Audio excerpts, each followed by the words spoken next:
Hello friends, welcome back to my YouTube channel.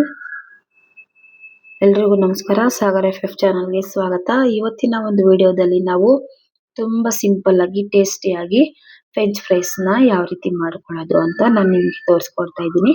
Evening ಸ್ನ್ಯಾಕ್ಸ್ಗೆ ಈ ತರ ಬಿಸಿ ಬಿಸಿ French ಫ್ರೈಸ್ನ ಮಾಡಿ ತಿನ್ನೋದ್ರಿಂದ ಅಥವಾ ಮಾಡಿ ಕೊಡೋದ್ರಿಂದ ಮಕ್ಕಳಿಗೆ ತುಂಬಾ ಇಷ್ಟಪಟ್ಟು ತಿಂತಾರೆ. ಬನ್ನಿ ಹಾಗಾದ್ರೆ ನೋಡೋಣ ಯಾವ ರೀತಿ ಫ್ರೆಂಚ್ ಫ್ರೈಸ್ನ ಮಾಡೋದು ಅಂತ. ಮೊದಲಿಗೆ ನಾನಿಲ್ಲಿ ಅರ್ಧ ಕೆಜಿ ಆಗುವಷ್ಟು ಆಲೂಗಡ್ಡೆನ ತಗೊಂಡಿದ್ದೀನಿ. ಅದನ್ನ ನೀಟಾಗಿ ಸಿಪ್ಪೆನ ಈ ತರ ಬಿಡಿಸಿ ನೀಟಾಗಿ ನೋಡಿ ಈ ತರ ಸಪರೇಟ್ ಆಗಿ ಇಟ್ಕೊಂಡಿದ್ದೀನಿ. ಇದನ್ನ ನಾವು ಅರ್ಧಕ್ಕೆ ಕಟ್ ಮಾಡಿಕೊಂಡು ನೀಟಾಗಿ ಸಣ್ಣ ಸಣ್ಣ ಪೀಸಸ್ ಆಗಿ ಕಟ್ ಮಾಡಿ ಇಟ್ಕೊಬೇಕು ಫ್ರೆಂಡ್ಸ್. ನೋಡಿ ಈ ತರ ಅರ್ಧಕ್ಕೆ ಕಟ್ ಮಾಡ್ಕೋಬೇಕು. ಮತ್ತೆ ಕಟ್ ಮಾಡಿದ ನಂತರ ಸಣ್ಣ ಸಣ್ಣಗೆ ಫ್ರೆಂಚ್ ಫ್ರೈಸ್ ರೀತಿ ನಾವು ಕಟ್ ಮಾಡ್ಕೋಬೇಕಾಗುತ್ತೆ. ಕಟ್ ಮಾಡಿದ ನಂತರ ನಾವು ಅದನ್ನ ಒಂದು ಸಪರೇಟ್ ಬೌಲಲ್ಲಿ ಹಾಕಿ ಇಟ್ಕೊಬೇಕು.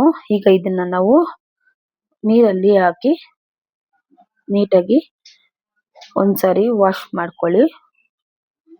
ಮಣ್ಣು ಎಲ್ಲ ಇರುತ್ತಲ್ವಾ, ಅದಕ್ಕೋಸ್ಕರ ಒಂದ್ಸರಿ ವಾಶ್ ಮಾಡಿಕೊಂಡು ಅದನ್ನ ಸಪರೇಟ್ ಪ್ಲೇಟಲ್ಲಿ ಹಾಕಿ ಇಟ್ಕೊಬೇಕು.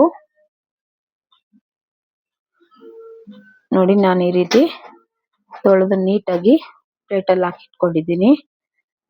ಈಗ ನಾವು ಸ್ಟವ್ ಮೇಲೆ ಪಾತ್ರೆಯನ್ನ ಇಟ್ಟು ಅದಕ್ಕೆ ಮುಕ್ಕಾಲಷ್ಟು ನೀರನ್ನ ಹಾಕಿ 1 ಸ್ಪೂನ್ ಉಪ್ಪನ್ನ ಹಾಕೊಳ್ತಾ ಇದ್ದೀನಿ. ಹಾಕಿದ ನಂತರ ಅದನ್ನ ಕುದಿಯೋದಕ್ಕೆ ಬಿಡಬೇಕು. ನೋಡಿ ಲೈಟ್ ಆಗಿ ನೀರು ಕುದೀತಾ ಇದೆ. ಈಗ ನಾವು ಅದರೊಳಗಡೆ ಫ್ರೆಂಚ್ ಫ್ರೈಸ್ನ ಆಲೂಗಡ್ಡೆ ಪೀಸಸ್ನ ಹಾಕೊಬೇಕು. ಹಾಕಿ ಒಂದು 40% ಅಷ್ಟು ನಾವು ಬಿಸಿ ನೀರಿನಲ್ಲಿ ಬೇಯೋದಿಕ್ಕೆ ಬಿಡಬೇಕು ಆಲೂಗಡ್ಡೆನ. ನೋಡಿ ಚೆನ್ನಾಗಿ ಒಂದ್ಸರಿ ಮಿಕ್ಸ್ ಮಾಡ್ಕೊಳ್ಳಿ. ಮುಕ್ಕಾಲು ಬೆಂದ ನಂತರ ಅದನ್ನ ನಾವು ಈ ತರ ಒಂದು ಸೌಟಲ್ಲಿ ತೆಗೆದುಕೊಂಡು ಒಂದು ಬಟ್ಲಲ್ಲಿ ಹಾಕೊಳ್ಳಿ.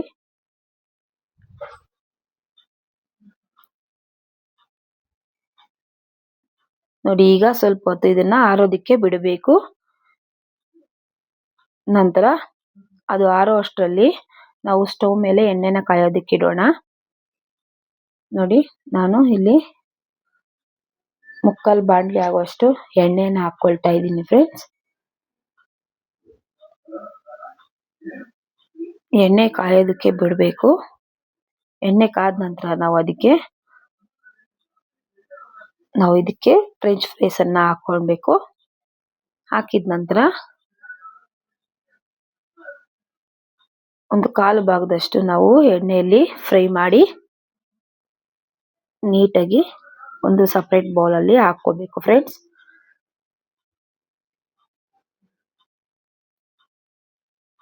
ನೋಡಿ ಮುಕ್ಕಾಲು ಬೆಂದ ನಂತರ ನಾವು ಇದನ್ನ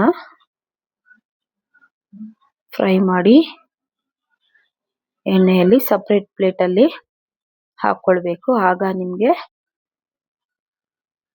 ನಾವು ಮತ್ತೊಂದು ಸರಿ ಡ್ರೀಪ್ ಫ್ರೈ ಮಾಡುವಾಗ ತುಂಬಾ ಚೆನ್ನಾಗಿ ಬರುತ್ತೆ, ತುಂಬಾ ಕ್ರಿಸ್ಪಿಯಾಗಿ. ನೋಡಿ ಈ ರೀತಿ ಒಂದು ಮೆಥಡ್ ಅಲ್ಲಿ ಮಾಡ್ಕೊಳ್ಳೋದ್ರಿಂದ ಫ್ರೆಂಚ್ ಫ್ರೈಸು ತುಂಬಾ ಕ್ರಿಸ್ಪಿಯಾಗಿ ಬರುತ್ತೆ ಫ್ರೆಂಡ್ಸ್. ಬನ್ನಿ ಈಗ ಸ್ವಲ್ಪ ಹೊತ್ತು ಆರೋದಕ್ಕೆ ಬಿಟ್ಟು ಮತ್ತೊಂದು ಸಾರಿ ಎಣ್ಣೆಗೆ ಹಾಕೊಂಡು ಡೀಪ್ ಫ್ರೈ ಮಾಡ್ಕೋಬೇಕು. ಈಗ ಮತ್ತೊಂದ್ಸಲಿ ಎಣ್ಣೆಯಲ್ಲಿ ಹಾಕೊಳ್ತಾ ಇದ್ದೀನಿ ಎಲ್ಲ ಆಲೂಗಡ್ಡೆಯನ್ನ. ಲೈಟ್ ಗೋಲ್ಡನ್ ಕಲರ್ ಬರೋವರೆಗೂ ನಾವು ಇದನ್ನ ಎಣ್ಣೆಯಲ್ಲಿ ಫ್ರೈ ಮಾಡ್ಕೋಬೇಕು. ಫ್ರೈ ಮಾಡಿದ ನಂತರ ನೋಡಿ ಇಷ್ಟಾದ್ರೆ ಸಾಕು, ಜಾಸ್ತಿ ಬ್ರೌನ್ ಕಲರ್ ಏನ್ ಬೇಡ. ಇದನ್ನ ಸಪರೇಟ್ ಬೌಲಲ್ಲಿ ಹಾಕಿಟ್ಕೊಬೇಕು. ಹೀಗೆ ಉಳಿದ ಎಲ್ಲ ಆಲೂಗಡ್ಡೆ ಪೀಸ್ಗಳನ್ನ ಸಹ ನಾನು ಎಣ್ಣೆಯಲ್ಲಿ ಕರಿದು ಬಟ್ಲಲ್ಲಿ ಹಾಕಿಟ್ಕೊಂಡಿದ್ದೀನಿ. ಇದಕ್ಕೆ ನಾವು ಕೊನೆಯದಾಗಿ ನಾವು ಇದಕ್ಕೆ ಸ್ವಲ್ಪ ಉಪ್ಪನ್ನ ಹಾಕೊಳ್ಬೇಕು. ನೋಡಿ ಈಗ ಖಾರಕ್ಕೆ ತಕ್ಕಷ್ಟು ಚಿಲ್ಲಿ ಪೌಡರ್ ಅನ್ನ ಹಾಕ್ಬೇಕು. ನಂತರ ಸ್ವಲ್ಪ ಕೊತ್ತಂಬರಿ ಸೊಪ್ಪನ್ನು ಹಾಕಿ ಈಗ ಫ್ರೆಂಚ್ ಫ್ರೈಸು ರೆಡಿ ಆಗಿದೆ. ಒಂದ್ಸಾರಿ ನೀಟಾಗಿ ಎಲ್ಲ ಮಿಕ್ಸ್ ಮಾಡ್ಕೊಳ್ಳಿ. ಈಗ ರುಚಿಯಾದ ಕ್ರಿಸ್ಪಿಯಾದ ಫ್ರೆಂಚ್ ಫ್ರೈಸ್ ರೆಡಿ ಆಗಿದೆ ನೋಡಿ ಎಷ್ಟು ಚೆನ್ನಾಗಿ ಬಂದಿದೆ ಅಂತ. ಈ ವಿಡಿಯೋ ನಿಮ್ಗೆ ಇಷ್ಟ ಆಗಿದ್ರೆ ದಯವಿಟ್ಟು ಲೈಕ್ ಮಾಡಿ, ಶೇರ್ ಮಾಡಿ, ಸಬ್ಸ್ಕ್ರೈಬ್ ಮಾಡಿ, ಹಾಗೆ ಕಮೆಂಟ್ ಮಾಡೋದನ್ನ ಮಾತ್ರ ಮರಿಬೇಡಿ. ನೋಡಿ ಈ ರೀತಿ ಒಂದು ರೆಸಿಪಿನ ನೀವು ಟ್ರೈ ಮಾಡಿ ಹೇಗಿದೆ ಅಂತ ಕಮೆಂಟ್ ಮೂಲಕ ತಿಳಿಸಿ. ಇವತ್ತಿಗೆ ಈ ವಿಡಿಯೋನ ನಾನು ಇಲ್ಲಿಗೆ ಎಂಡ್ ಮಾಡ್ತಾ ಇದ್ದೀನಿ ಫ್ರೆಂಡ್ಸ್.